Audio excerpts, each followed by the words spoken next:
अभी आप सुन रहे हैं चैलेंज स्टार सिंगर राजा अफरोज को।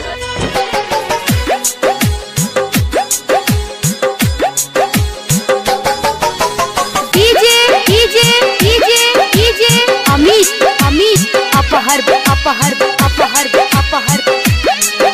प्रेजेंटेड बाय दुल्हन म्यूजिक। हाँ प्यार तोरा सक लियो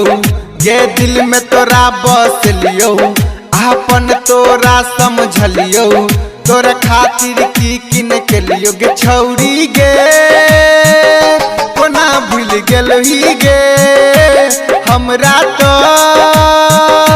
अकेला छोड़ दिल ही गे गे छौरी गे कोना भूल गेल ही गे हमरा तो अकेला छोड़ दिल ही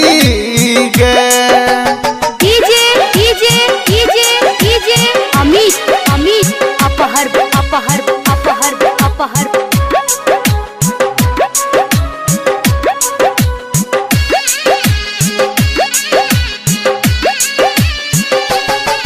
तोरे खातिर जियै छलियौ तोरे खातिर मरै छलियौ बचपन से गे जहान मन प्यार तोरा से करै छलियौ रानी आइट गेलौ तोरे खातिर जियै छलियौ तोरे खातिर मरै छलियौ बचपन से गे जहान मन प्यार तोरा से करे छलियो अखिया के सजावल सपना पल भर में तोड़ के गेल गे छौरी गे कोना भूल गेल ही गे हमरा तो अकेला छोड़ दिली गे गे रानी गे ई तू केलही गे राजवा कह अकेला छोड़ दिलही गे। अमित अपहर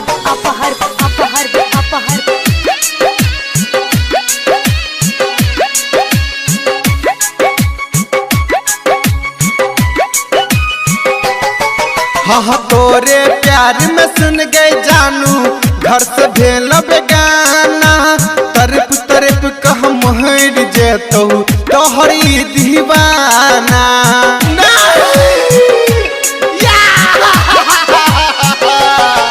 हाँ तोरे प्यार में सुन गए जानम घर से भेल बेगाना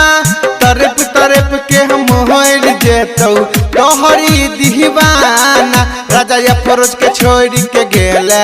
गुडुआ संग शादी रचे लगे रानी गे